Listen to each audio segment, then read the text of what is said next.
Welcome back to Forbidden Knowledge News. I'm your host, Chris Matthew. Tonight, my guest is Dave Scott. Before I bring him on, I have to thank C60 Purple Power, the amazing super antioxidant. I use it every day, and I feel better than I've felt in years. I have more energy. I lost over 30 pounds, coming on 40 pounds now. Even my memory is better. I feel great, and you definitely should too. Check out all the benefits for yourself. Just click the link in the description or visit c60purplepower.com. You can use coupon code KNOWLEDGE10 if that link doesn't work for some reason. You'll get 10% off your order plus free shipping. And please subscribe to Forbidden Knowledge News on lbry.com. It's our official backup channel in case YouTube decides we don't belong here one day. We are still fighting with our podcast provider, although we're available on all your popular podcast platforms. We have been demonetized, and we are fighting with them right now to get that back.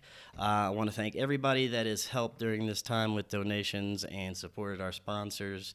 It is because all of you that we can still be here every day with amazing guests and information. Tonight, I want to welcome Dave Scott. He is the creator and host of Canada's Spaced Out Radio, running Monday through Friday nights at spacedoutradio.com. He is a former radio journalist. He graduated with a diploma in broadcast communications from one of Canada's top broadcasting schools, BCIT, in 1998. He then spent nearly 10 years in radio, mostly working in sports, before leaving the field to pursue other interests.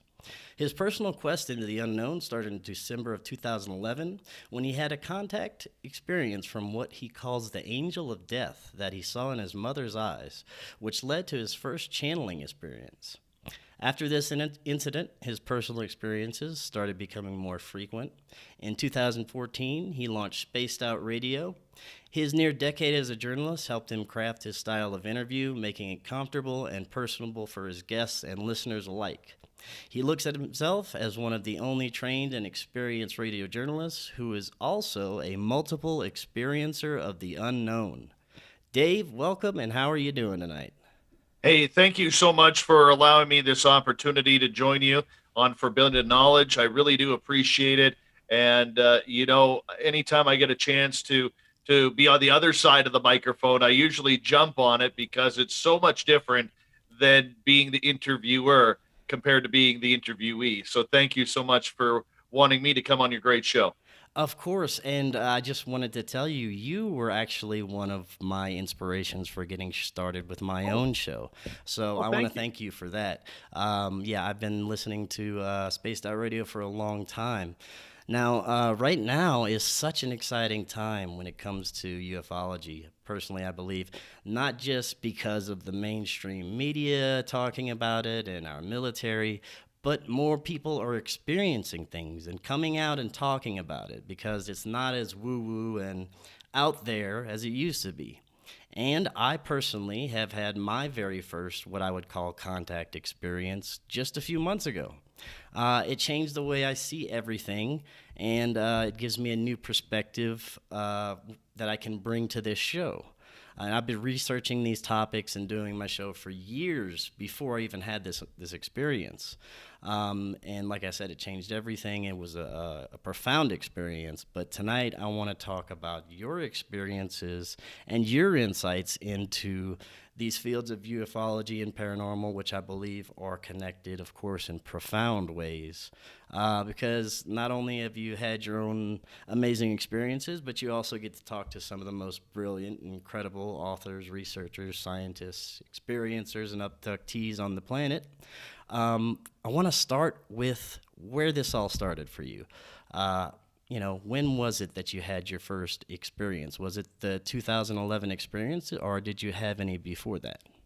Well, I had seen a UFO in 1994.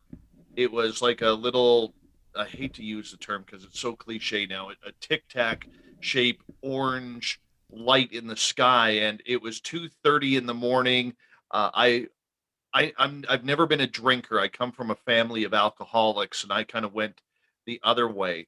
And I remember I was designated driver for all of my buddies. I got them home. It was one of those really hot summer nights, and I was still living with my parents at the time. And I was, I got home, I grabbed a glass of water from the fridge. I went and stood on the patio because it was just so nice out and all the stars were out. And I heard this deep buzzing sound. And I've always had an interest in military aircraft. From where my parents lived at that time, it was right across the Trans-Canada Highway from the Abbotsford International Airport, where annually they would have one of the largest air shows in North America, if not the world. And so I could see over to the flight line of the airport, and the airport usually shut down at midnight. And I heard this deep buzzing sound. So I looked up and to my right, and a couple thousand feet up, there was this orange tic tac shaped light where the sound was emanating from. And I thought, wow, it sounded like a C 130 Hercules, but it really wasn't. And so I ended up watching this for a couple minutes where it flew over top of the airport, and then the light went off, and then a couple seconds later the sound went off.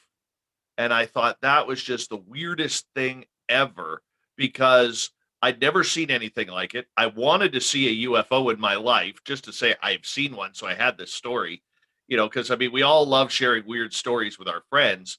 And so that was really cool. And then it wasn't until at that same time I was working as a hockey instructor, and the building we worked at was completely haunted, and just weird things happening there all the time. I remember one instance where my buddy and his girlfriend at the time, or actually my cousin and his girlfriend at the time, it was about 11 o'clock at night. We were going out to a nightclub after I got done work, and there was only us three in the entire training facility, and I was cleaning up the dressing rooms and making sure everything was tidy, and so that way we could get going.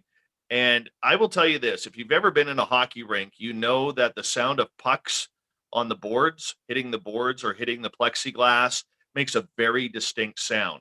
And all three of us heard the sound of pucks hitting the plexiglass. So I kind of stood up and I said, "Who the hell is on the ice?" And my cousin's like, "I don't know. Let's go check." So we ran out to the rink. It was only about 45 feet away. Ran out to the rink, to the entrance where you'd go from the dressing rooms to on the ice. And of course, there was no one there. And that place just always gave me the creeps. Always gave me the creeps. There were so many incidents there that just made no sense whatsoever. And it just freaked me the hell out. So I worked there for a couple of years before going to broadcasting school, and graduated in 1998. And my ex-wife and I, a couple years later, we rented a place with our daughters, and it was completely haunted again. Weird stuff. There was a little girl in the house. Both my ex-wife and I saw her. Um, my ex-wife saw her playing our piano, got woken up in the middle of the night by our piano playing, and she went downstairs thinking it was the cats, and there was a little girl standing by the piano. I saw her one night when my neighbor's dog started barking, and it was like 4 in the morning, and I wake up and I turn over on the couch because I fell asleep on the couch, and there's this little girl standing right in front of me. I could still see her. She had long ringlet hair, the pudgy cheeks that 2, 3 year olds have. She was wearing a white nightie, and I could see right through her. Just to age myself a little bit, I could see right through her to my VCR where the time was 4:02 a.m. So that was a little creepy, but I really wasn't what I would consider a true experiencer until December 13th, 2011. And I never really bought into a lot of this. Like I thought, hey, I've had some cool experiences, lived in a haunted house, worked in a haunted building, I've seen a UFO. Uh, Never really got into it. Sure, like everybody else, I had the interest in the television shows that were on at that time. I really enjoyed Paranormal State, was not really a fan of Ghost Hunters or Ghost Hunters International because I never could grasp the concept. Nothing against the guys or anything like that, but I could never understand the concept of going on TV to a known haunted location to prove whether or not it's haunted. Like that just didn't make sense to me. And the UFO shows and Bigfoot shows, I've always been into it, but I never really grasped the entire community or realized there was an entire community out there. And then on December 13th, 2011, we were having a dinner for my daughter who was going away with her maternal grandparents for Christmas and New Year's. She was going on a Caribbean cruise. And so we decided that we would do Christmas at our house with all my side of the family. So on that day, I got off work early and raced home. My partner had she had made a big turkey dinner, and my everybody kind of brought a dish, and my parents were there, my nieces, my nephews, my sisters were there. We had some friends over. So we had about 20, 25 people in the house. And it got to about 7:45 p.m. I was kind of, the ladies were doing the dishes, so I was kind of helping out, doing some cleanup, picking up all the plates and the glasses in the living room and in the dining room. And my parents announced that they were leaving. So I had my handful of glasses, and I from walking from my living room through my dining room, and I put the glasses on the table to walk through the doorway to my kitchen where my mom was standing, and I was going to give my mom a hug and a kiss. I was a little disappointed that my parents were leaving because, at my parents' age, apparently Dancing with the Stars, which starts at 8 o'clock, is a little bit more important than hanging out with family. And, it just bugged me because we're not a close family, but we love each other, but we're not a very close family. And it just kind of upset me. And I remember being a little pissed off about it. And so I'm like, well, whatever. I'll walk into the kitchen where everybody is. My kitchen kind of connected to my TV viewing area, and that's kind of where everybody was hanging out because there was a Canucks game on the television. I've since remembered that they were playing the Columbus Blue Jackets that night. Actually, I went and looked it up to be absolutely blunt because I wanted to know. I just remembered there was a hockey game on. And as I crossed the threshold from my dining room to my kitchen to meet my mom and I kind of opened up my arms like this to give my mom a hug, I realized in that split second that there was no sound coming from the kitchen, no sound coming from the people who were watching the hockey game and the kids that were around. Everything was silent. And I walk up to my mother and I have my arms open like this, and I look her in the face, and my mother has these beautiful blue eyes, and her blue eyes are now jet black with white pupils staring back at me. And I remember I kind of tilted my head like this, like, what the hell am I seeing? And all of a sudden, my mom got this look of shock on her face, like, oh, you see me. And then she shook her head. The sound went on around the house. I could hear plates clanging. The hockey game's now on, people talking. My mom's eyes are now blue. And in that instant, I got sick to my stomach. I wanted to bawl my eyes out. My mom walks right up to me, hugs me like I don't even, like nothing ever happened. And I immediately beelined it for my bedroom, my master bedroom, and my partner walks behind me and she comes in and she's like, "Are you okay?" And I said, "I just saw the angel of death in my mother's eyes." And she's like, "Whoa." And I'm like, because she was into all this woo woo, uh, you know, intuition crap, or at the time I thought was crap. Okay. And she's all into the meditation and the chi and the zen. And I was like, I don't buy that crap. I don't buy that crap at all. Well, this happens. And so she's like, okay. And she goes, well, gather yourself together. And I quickly gathered myself together, walked back to my front door, walked my parents out to the driveway, and give my mom and dad a hug and kiss again. And then I walked into the house. A couple hours later, after everybody had left and the kids were in bed, my partner says to me, she goes, why don't you come with me into the living room and let's just kind of meditate over this. I was like, oh, whatever. Okay, let's. I said, I don't know what the hell's going to go on. I don't know if you're going to get anything. And she's like, well, let's just try it. So I'm like, okay. So she sits on our couch. There's a table in between us. She lights up a bunch of white candles on the table, and then I'm sitting on the love seat across from her. And she goes, why don't you just relax and just tell me what happened, what you saw? So I started explaining it. And that's where I felt something come into my body. And I'm explaining this. Oh, whoa, this is weird. And I'd never heard of channeling before. Like, I have a remote control right here. Okay. My idea of channeling was flipping the channels as fast as you can to see if you could find something that was on, because we all get those nights where there's nothing on the television. So that Right. was my idea of channeling. I didn't know about spirits channeling through. We had a friend that was psychic, but we never really played any psychic type games or anything like that. And I'd always believed in that stuff, but I just never ever, kind of pursued it. So, anyways, I feel this spirit in my body, and I don't remember the full 38 minutes of that conversation. There used to be a tape of it, but thank you to Apple for shutting down their iPhones, so that way you have to go upgrade. We ended up losing the audio from that, but there was 38 minutes of channeled audio where I was able to learn this, and this is what I do remember. I do recall the angel of death saying that I was not supposed to see him, but because I did, he felt he owed me an explanation. Now, over the last number of years previous to this, my mother was a two-time cancer survivor, chemotherapy, radiation, it beat the tar out of her. But the other thing, that my mother comes from a Mennonite culture that is very, I hate to use this term because it sounds so rude, addicted to sympathy. And so, like, you would pick up the phone and call my mom, and you'd hear her answer the phone. She'd be like, "Hello," and you'd be like, "Hey, mom, how you doing?"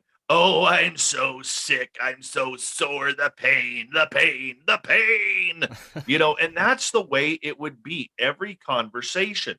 Well, over a couple of years of that, it was like, and even my sisters and I talked about this.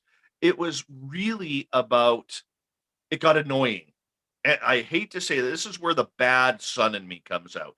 It got annoying to the point I didn't even want to talk to my mom, because I was so sick of and tired of hearing about pain and sick, like, let's do something about it. Let's have, mom, I need to talk to you. I'm having troubles, because, as parents, sometimes we don't have all the answers. You call your parents, and all I'm getting is the pain, the pain, the pain. And it's like, frig, man. Like, can't even talk to my mom, can't even have a conversation.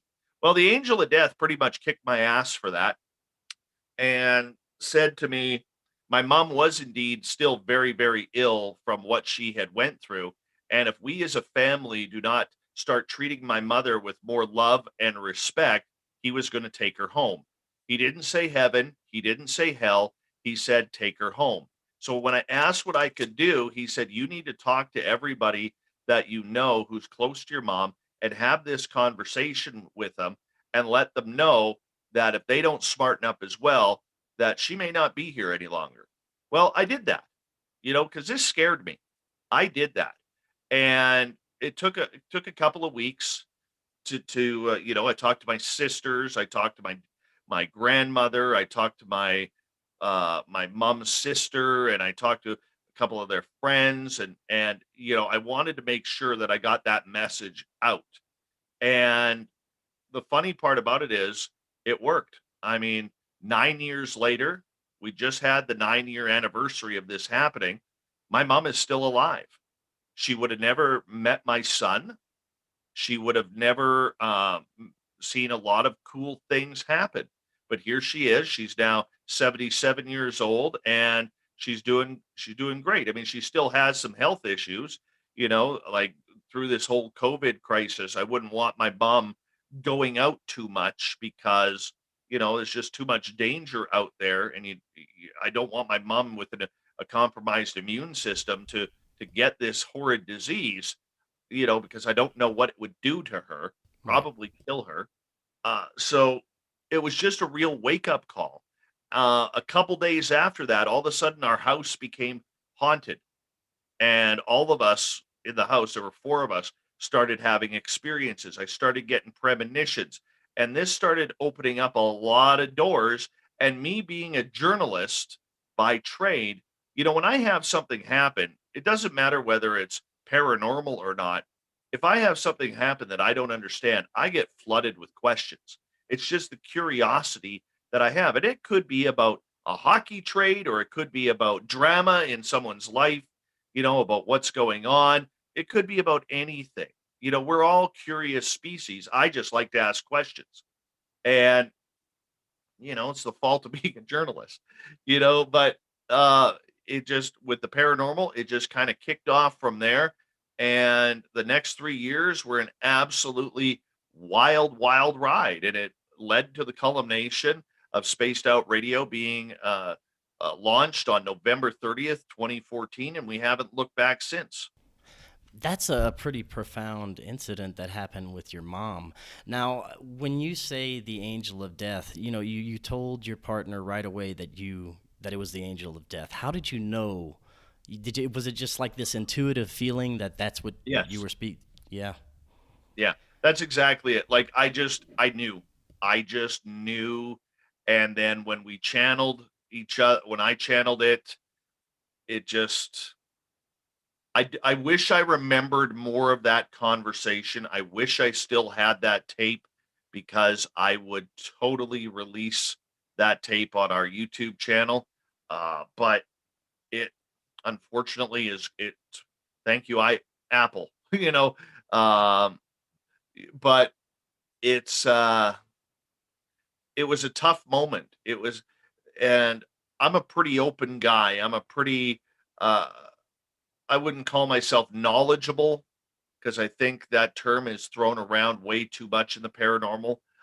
I would say that it was an eye opener for me, that there was so much more going on. And the way I got kind of fast tracked into this entire phenomena, I mean, the whole legacy behind Spaced Out Radio is, why me? What did I do? I had a perfectly happily boring life that was going on. I went to Vegas twice a year for poker getaways with my buddies. I loved my rock concerts, because I finally got myself in a position where I could afford to go.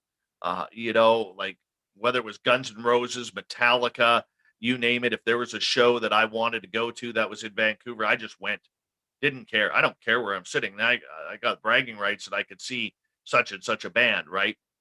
A- And so that's kind of the way it all played out. I had my friends, I had my ATVs, I had a great job that I had extreme stability at. It was stressful, but it was still good. And I just, I was loving life. I really was loving life. And unfortunately, or fortunately, all of this happened. And it's amazing how your life can change at the flick of a dime. I mean, you talk about people getting into car accidents and having near death experiences and having a profound change, or somebody passes away where it changes their entire outlook on everything. This was a wake up call for me to open up my mind. I mean, the sad part about it all is this: when, and this is for people who may not understand this, when you have an amazing experience or multiple amazing experiences, you lose people around you. People think you're weird. People think that you are crazy, that you've gone off the deep end, that you are, they don't want to be associated or around with that.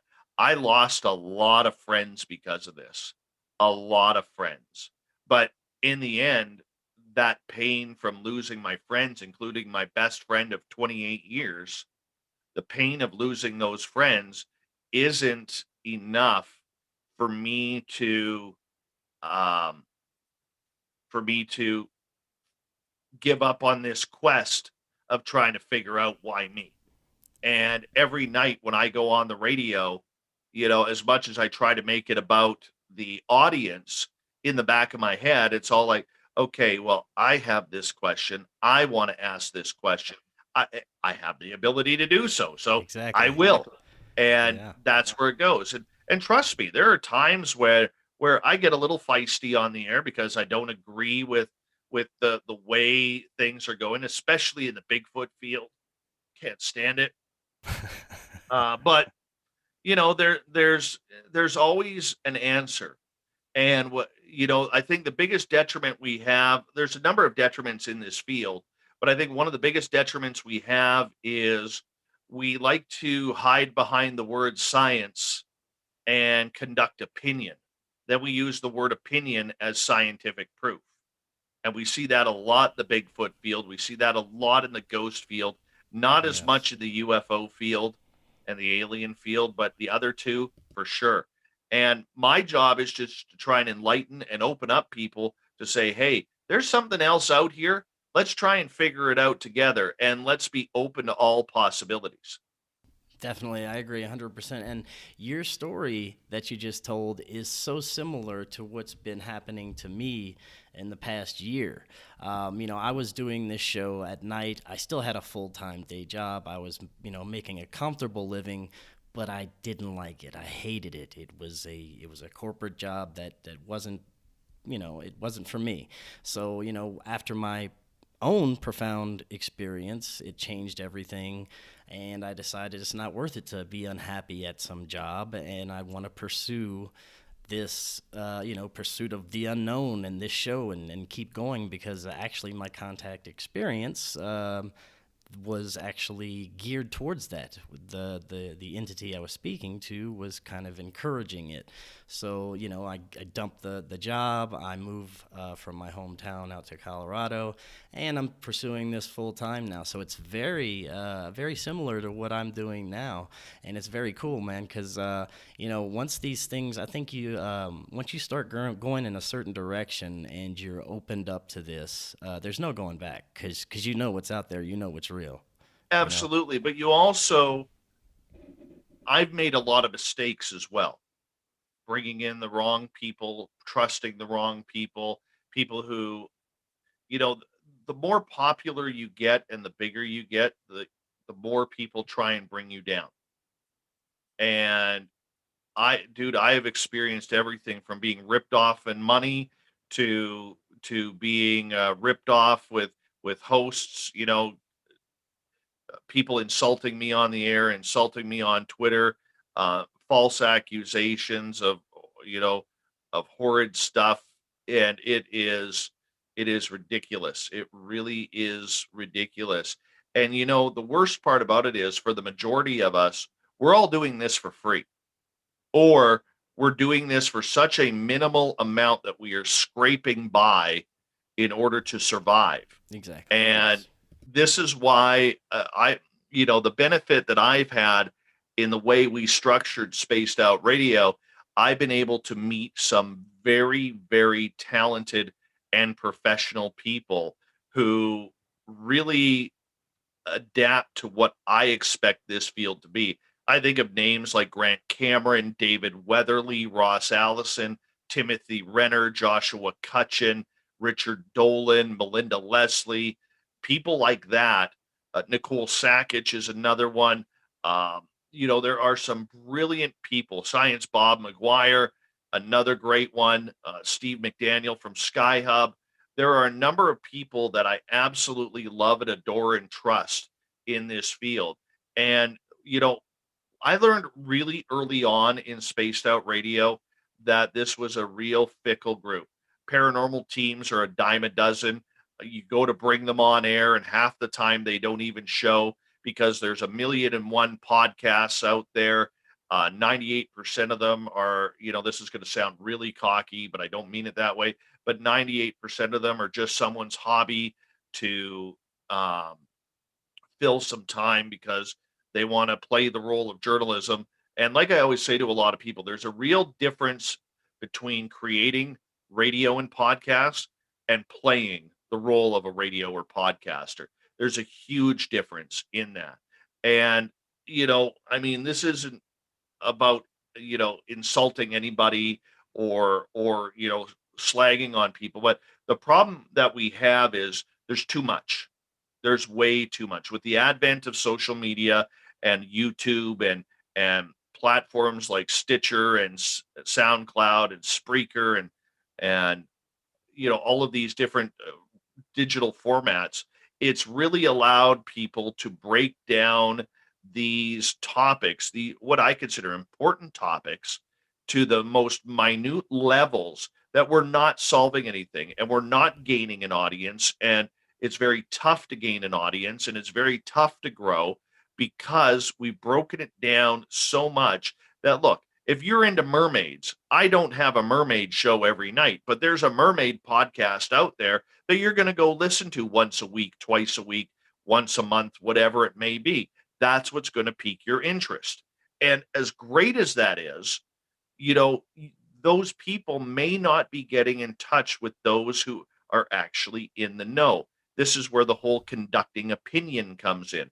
And I feel sorry for a lot of people because, back in my day, and I'm only 47 years old. I'm not that old to play the back in my day crowd, but back in my day, it was Art Bell. That's all we Yeah. had. Yeah. There was no George Norrie. There was no Jimmy Church. There was no Dave Schrader.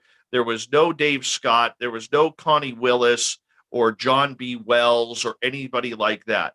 It was, this is what's on terrestrial radio, and you prayed you didn't lose your signal due to bad weather.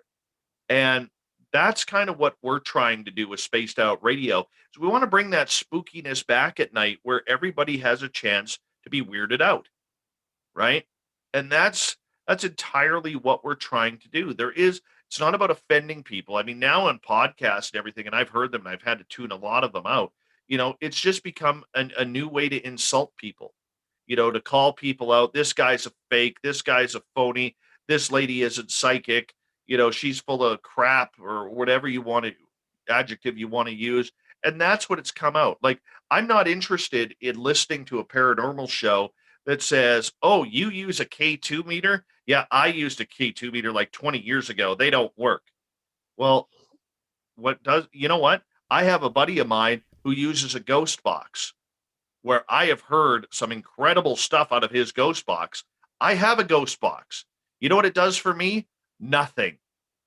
Nothing. So who are you to open your mouth to insult me? And that's what a lot of these podcasts have become, is just insulting. There's one podcast out there. I've never wronged the person ever. And every couple of weeks there's a new shot at me for no reason. And you just I I don't remember having understand this that. conversation with George Norrie at a conference one time, and I asked him, I said, George, how do you deal with the critics? How do you find the strength to deal with that? Because I play everything by hockey rules, man. Like, if you're gonna peg on me, let's just drop the gloves and go. You know, let's drop the gloves and go. But you can't do that in this. And so I asked George, what do you do? He goes, you don't respond. He goes, you don't Yeah. listen. So literally, I have, outside of being interviewed like we're doing today, I don't listen to any more podcasts. I can't, right? Yeah, I just have to. It's not that I don't want to, but I have to focus on what we're doing here and keep that attention to keep this running instead of being hauled into that drama that is filled in this field. Yeah, you're exactly right. There's way too much infighting and misinformation going around, and yeah, there's a lot of it. But you mentioned something earlier that piqued my interest. That the Bigfoot phenomenon, how you're kind of frustrated with the information coming out, and I am too, actually. It's one of the more misunderstood phenomenon for me personally. And you've actually had an encounter with a Bigfoot. Had a So couple. yeah, I'd like to get your take on that. First, maybe you could tell us a little bit about your own experiences and Sure. your own take on Bigfoot. I, growing up, or before all this happened, I was blessed enough to work in a job that had a lot of First Nations that I dealt with. And I always, tried to wiggle in the Bigfoot question into them, and they would tell me stories, and I would just be absolutely wowed and blown away. I had my experience in September of 2013, where in the backwoods of my friend's property, there was a giant forest in there, and we were within 100 feet of two of them. We saw the first one kind of peering behind a tree. We could, through the shadows, make out the shoulder, make out the head, a little bit of the portion of the face. Um, and that was kind of cool. And as we were getting ready to leave, that's where I saw the second one. And I got a full right side, back and neck and back of head profile. There was no neck. It just went shoulders to head. It was amazing. And it was cool. A few days later, we heard the roar. I saw right before the roar, I saw this pixelation, much like when you see on television, the little squares that seem to pixelate someone's face to block out their identity. That was this pixelation was like from the ground to about 8, 10 feet high up on my friend's cherry tree. And then a couple of the friends didn't see it. I did, and another one did. And shortly after that, we got roared at from behind his house. That I'll tell you, that scared me. The roar scared me. Pixelization Um, reminds me of like Predator, which yes, you would see there. Yeah. yeah, it's exactly it. And so that kind of opened up my eyes and confirmed that a lot of First Nations in my area believed that Sasquatch was either a shapeshifter or an interdimensional species. I don't know about that. I feel more comfortable in saying that there is, I believe, something supernatural about it. But where I get a little frustrated with the community of Bigfoot hunters is there's not a lot of scientists in the Bigfoot community. We have to actually, that goes straight through to the entire paranormal UFO community. People need to stop lying. Okay. I cannot stress that enough. We need to stop lying.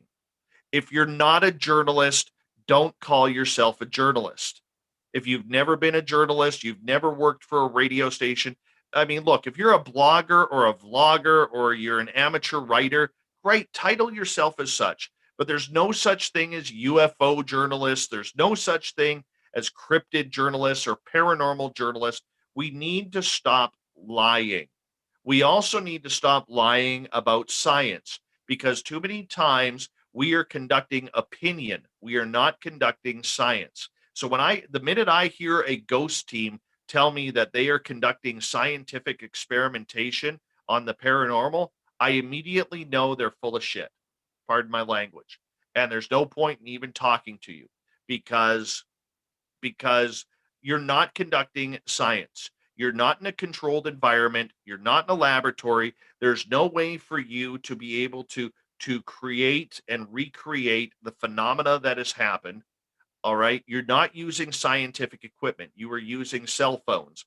You are using uh, like a K2 meter is like a stud finder.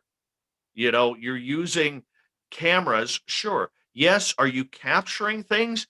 Absolutely. I will never deny people capturing EVPs or photos or video evidence, but you're not doing anything scientific. It's just like you get a bunch of these Bigfoot hunters out there, and God bless them for spending the time and taking the time to get out the field to investigate this incredible creature that seems to be running around the forests of North America.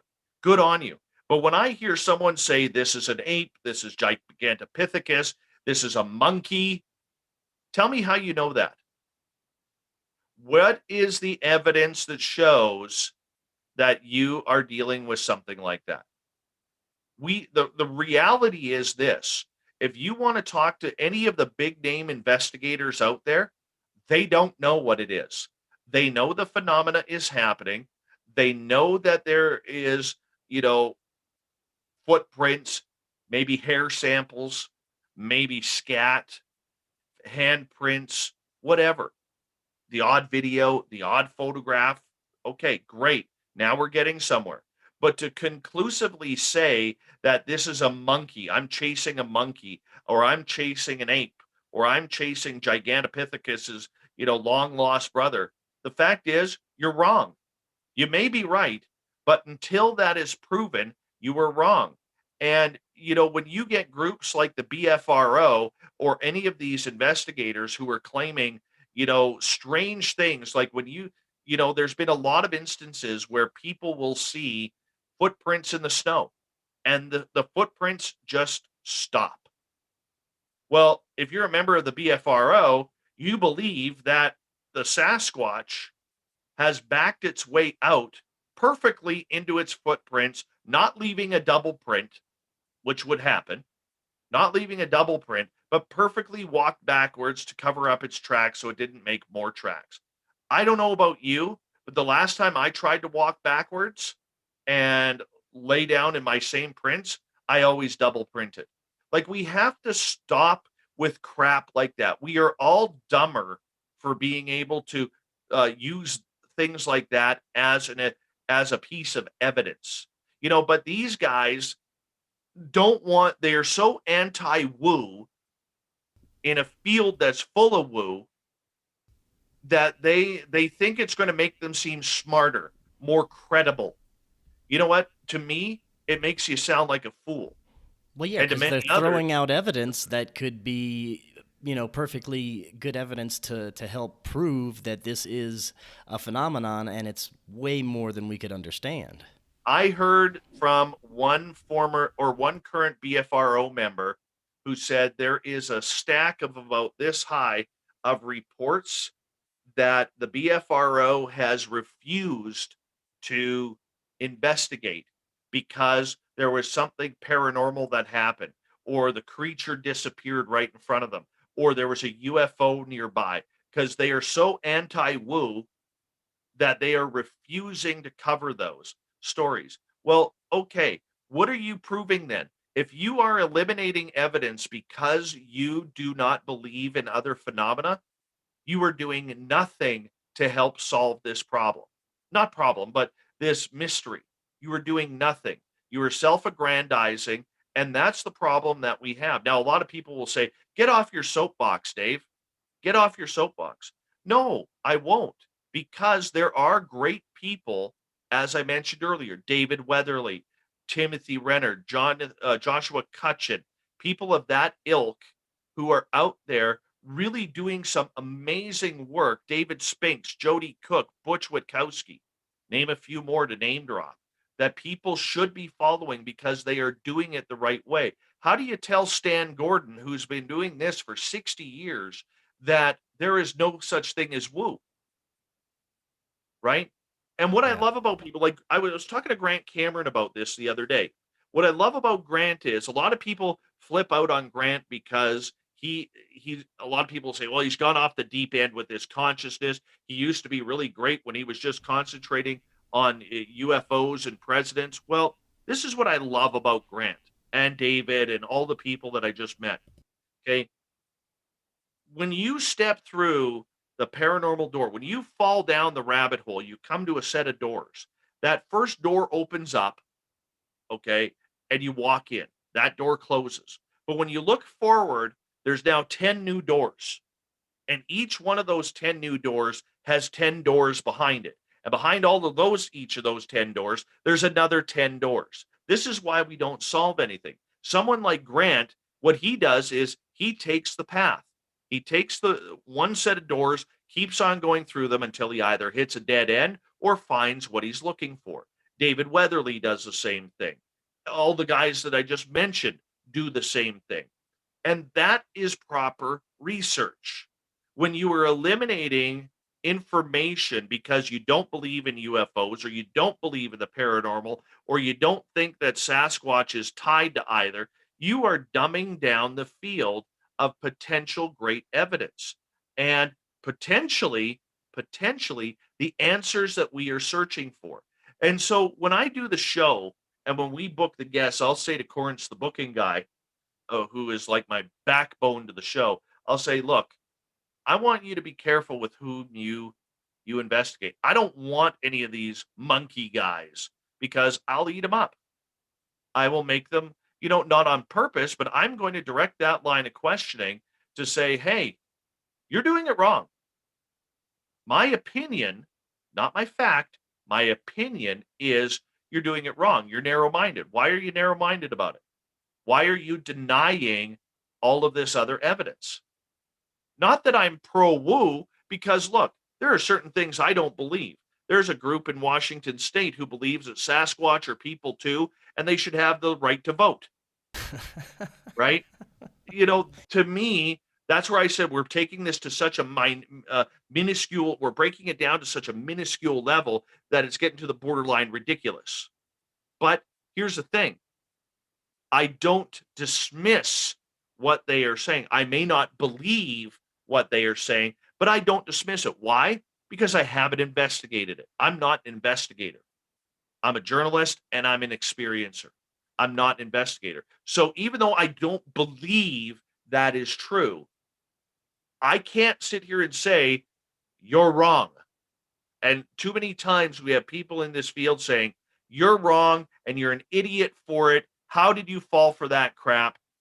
All right. We have too many people like that. We always want to cut people down to make ourselves look bigger. That's what I detest about this field. Yeah, I love Grant Cameron's view on it, and I actually had Tim Renner on a couple of weeks ago. You're absolutely right. It's researchers like that are actually getting somewhere in this field and kind of opening it up and bringing more evidence to the discussion, which I want to actually move to right now as a little bit of ufology. You've had some pretty amazing experiences yourself. And I personally had my own experience. Mine was more of a conscious meditative state type of experience where I had communication during a meditative state. It wasn't a physical type of experience, but it was still very profound. I'd like to hear about some of your most profound contact experiences and whether you think that these beings are they're always here, just beyond our view, just beyond the spectrum of our vision, or are they traveling from other galaxies in spaceships, or is it a mix of both? Do we have interdimensional, extra-dimensional beings in the super spectrum, and do we have beings that are on other planets that are coming visit us? I know that's a lot to kind of unpack, but we can start somewhere. Okay. I really don't know where they're coming from. If you had asked me 2 years ago, I would have said this whole interdimensional, this ultra terrestrial stuff was a bunch of bunk. Okay. And garbage, and just somebody who has a lot of imagination on their hands and has watched too much Star Trek and Doctor Who. Now I don't know. I really don't know, because I have talked to some amazing names off the record that people would recognize about this, and they are believing that there is some sort of ultra terrestrial out there that is ruling the roost, along with extraterrestrials and societies under the earth. And it blows my mind and it makes my brain hurt, to be honest. Um, my most profound experiences happened within a few days of each other. On April 10th, 2014, I was driving over to my friend's area where he had 10 acres, and we called it the farm. And there were only two houses on his street, his house and his elderly neighbors who had 6.5 acres. And both properties were horseshoed by a forest. And it was in that forest that I saw the Bigfoot. And so that night, it was about 8:30 at night. My partner was over there with our newborn son, who was about 8 months old at that time, and 10 months old, somewhere around there. And as I was going to the house, I started getting a migraine. And I suffer from migraines, and they're real painful. So I arrive at the house after work and I go sit on the couch, and I said to my partner, I said, I don't know how long I can stay. I'm getting a migraine and I may just have to get up and go home, hop in a hot bath and cover my eyes up, pop a couple extra strength Tylenol or Advil, and try and get rid of this migraine. And she's like, well, do you want to go now? And I'm like, no. And so I just sat on the couch and I just kind of leaned back and I had my eyes closed and I had a pillow over my eyes. And then when I realized that the pain in my head was actually starting to take shape, it came to the front of my head as a square, moved to the right side of my head as a triangle, moved to the left side of my head as a circle. And this took about half an hour. And then all of a sudden the pain subsided. and I kind of had an anxiety attack that I needed to go into the back field of the property. And so I'm like, I look at my partner, she's to the right of me, and I said, I got to go out right now. I got to go outside right now. She goes, Oh, can I come? I said, No, you need to stay inside with the boy. And so the lady of the house, who I don't even talk to anymore, um, she looks at her hubby and she goes, Dave's picking something up. We need to go outside right now. And I looked at her and I said, He's not invited. Why would I tell someone that they're not invited onto their own property? That was weirdness number two. The anxiety that I needed to go out was number one. Number two, um, was telling him he wasn't invited. So we get our shoes on. We walk to the back of the house, her and I, and there's an old horse fence about 50 feet behind the house. We stop there. It's one of those real, we get them a lot on the West Coast where it'll be a low cloud, misty night, really damp and misty. And it was one of those nights, and you could just cut the energy with a knife. It was so thick. And she goes, Well, they called you outside. She goes, Why don't you just talk to them and see what happens? So I don't practice religion, but I'm a big believer in God. And, I have my own personal relationship. And so I said, Out of God's peace, love, and light, you called us outside. Can you please show me where you are? And from the neighbor's back field towards the forest, it lit up like a Christmas tree on my command about 150 yards away. And the light was bright white. It was shining through the trees, bouncing off the clouds. And so all of a sudden you go into journalism mode. You're like, okay, this is freaky. Number one.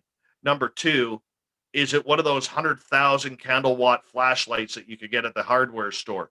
No. Is anybody moving that flashlight? No. Is there any sound? No. Is there any music? No. Is there anybody laughing? Okay. And after about 30 seconds, the light turned off. And I'm not yelling this. I'm saying this in the same volume that I'm talking to you. So at 150 yards away, you shouldn't be able to hear me. Okay. So my friend and I are like, Oh my God, what was that? I don't know. I said, She goes, Well, ask again. So I said, If you were of alien descent, out of God's peace, love, and light, can you please turn your lights back on?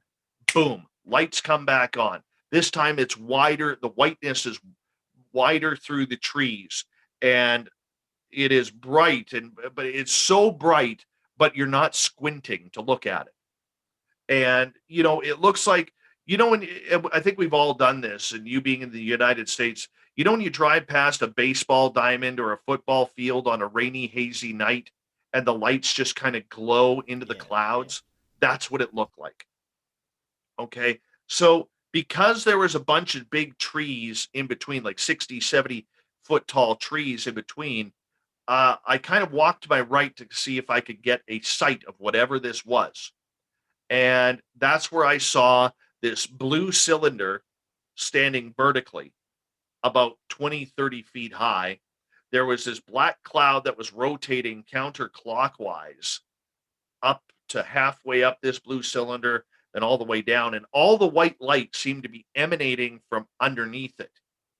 And then after 30 seconds, the lights went off. The lady says to me, She goes, Let's go over there. No, no, we're not going over there. Why? I said, Look, we don't know what the hell this is. And I said, If that's a UFO, we go over there, we could be taken. And if you get taken, I'm not walking back into that house alone. I don't need the police coming after me over this. And she Right. goes, Fine. So she goes, Well, ask him. I said, Okay. I said, One final time, just so I know I'm not crazy, out of God's peace, love, and light, can you turn your lights back on? Boom, lights come back on again. They're same exact same thing is going on. The brightness, the blue cylinder, everything is there. And then after about 30 seconds, I got weirded out because the lights started flickering on and then off, on and then off. And previous to this happening, my partner and I would sit on our patio on clear nights, and we'd have a glass of wine, and we'd count satellites. And it seemed like all of these satellites would have these big white power ups right over top of our house. Okay. And then we'd say, hey, can you do it again? Boom, power up again. Oh, that's cool. That's cool. Look at that. Maybe they're not satellites or whatever. Right.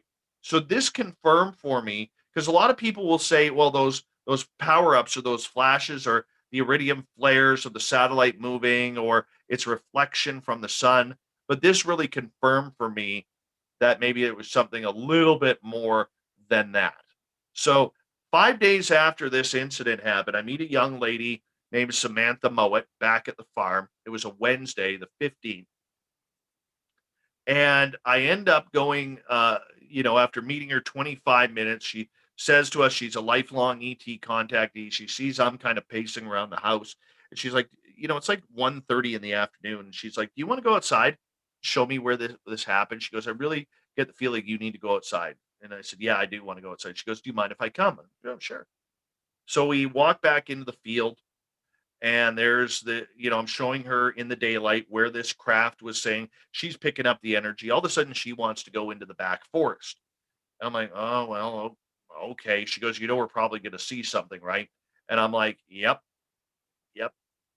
And so we walk back into the forest, and I'm cutting out parts of this story just because I know we're running out of time. We walk back into the forest about 100 yards. She stops me and she points north, and she goes, Dave, I don't want, first off, she looks me in the eyes and she says, Dave, I don't want you to be afraid, but I want you to look that way, pointing north. I want you to tell me what you see. So I took a deep breath. I turned this way to face north. And for the next 3 to 5 minutes, the only words that I could say is, Samantha, what the F is that? Samantha, what the F is that? What the F is that, Samantha? What the F is that? Because 200 feet in front of us, middle of the day, kids are at school, nobody's in the forest but us, and I'm staring into the eyes of a 10 to 12 foot extraterrestrial.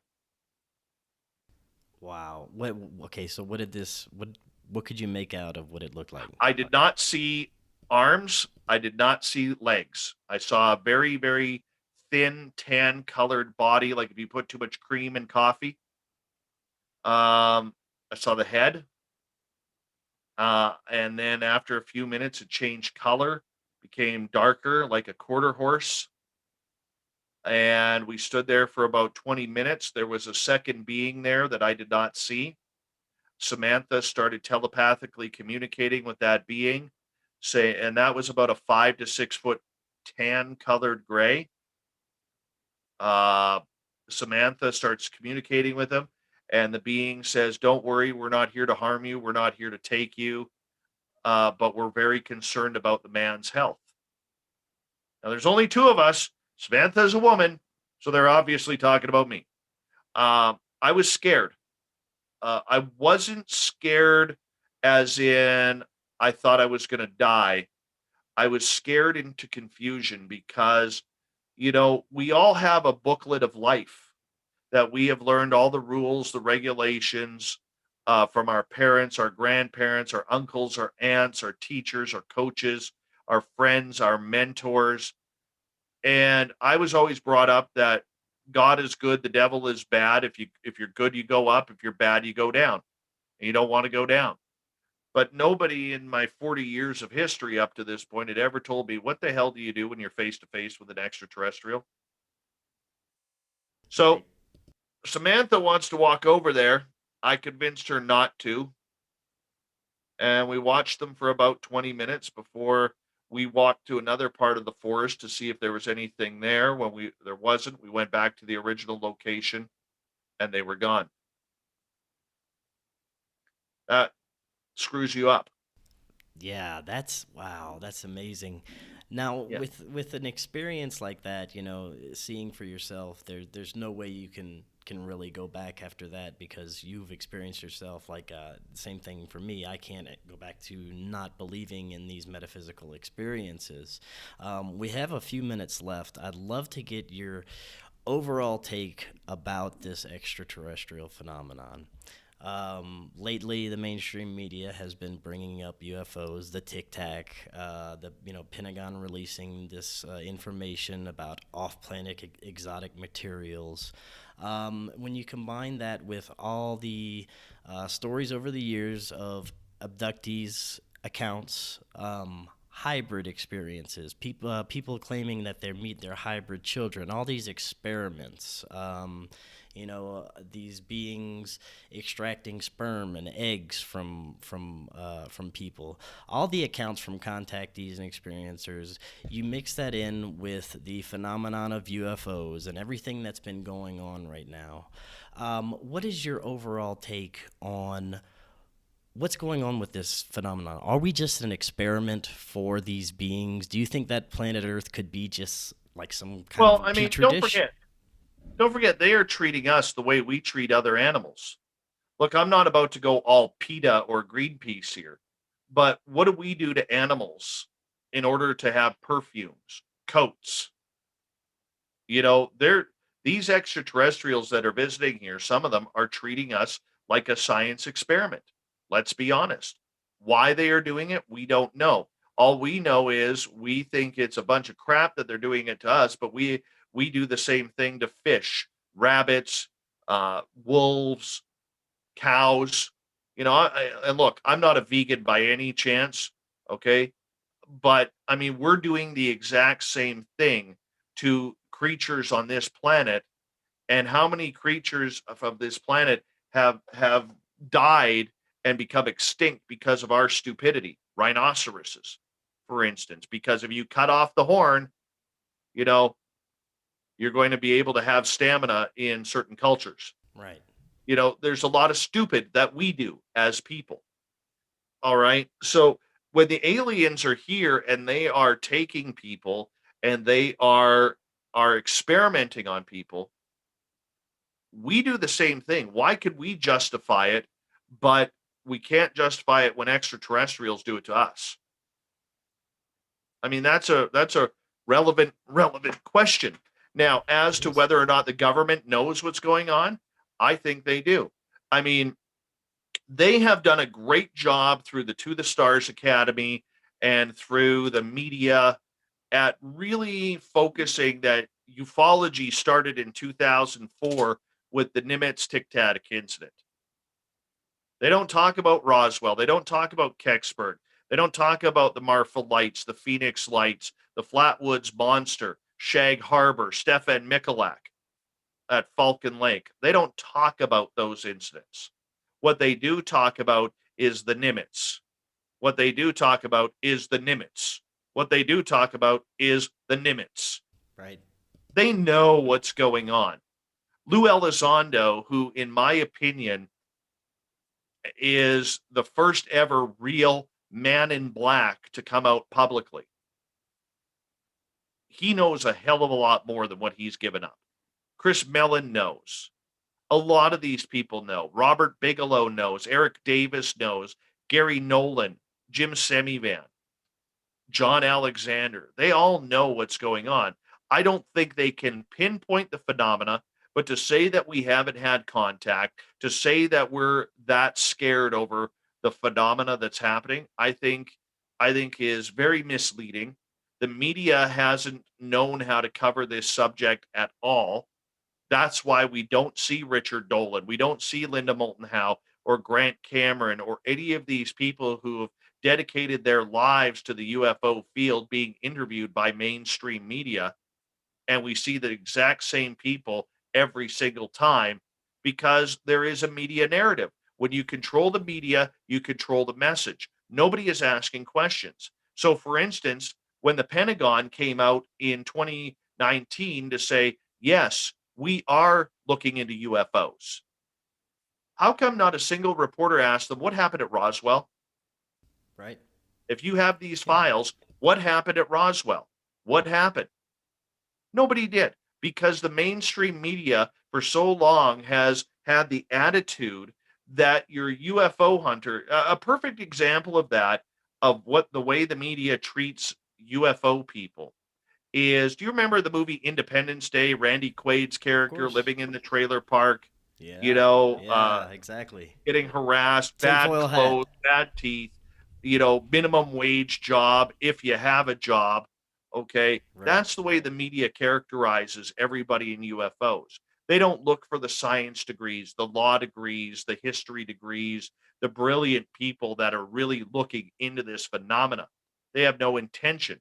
So when this story came out, it caught everybody in the media off guard. I'll give you a prime example. I'm up here in Canada. Okay.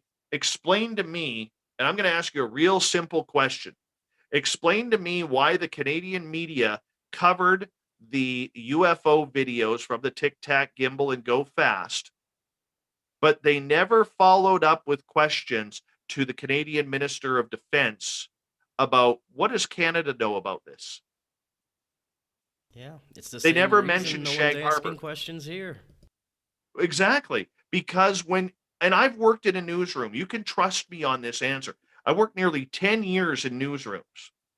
And I took those phone calls for, you got to get a camera out here. You got to get a reporter out here. There's a black triangle flying over the house. Oh, if you see ET, can you tell him to go home? Click. That's the way a UFO phone call is handled in a newsroom, right? Yeah, And it's so unfortunate.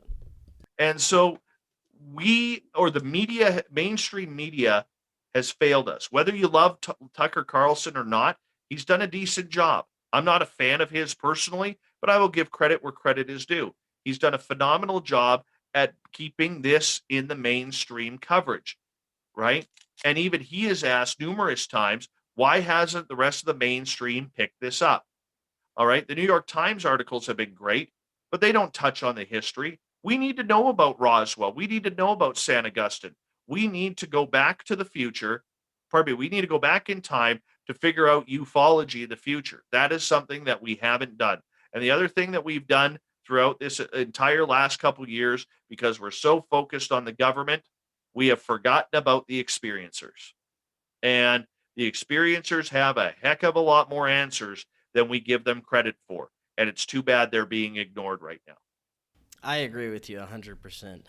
The experiencers, no matter what you think, these people, most of them that I've had on my show, they genuinely believe that they've had this experience, and I can tell that they believe it. And that alone is something to look at. I mean, if this person has had such a profound experience to where they believe it wholeheartedly, it either terrifies them or brings them joy, brings these profound emotions to these people. It's something you have to look at, and I think it's being left out of a lot of these mainstream UFO studies. A huge I part agree. of it. Consciousness is a huge part of it, and it's all connected. Paranormal, ufology, Bigfoot. I believe we need to get these researchers together on this and on the same page and start working together and stop this infighting that's going on. I agree with Totally you, agree. Cory. Yep. Totally Dave, agree. thank you so much for coming on tonight. That was excellent. And I'd love to have you back on sometime because we barely scratched the surface of some of the stuff we can Anytime. talk about.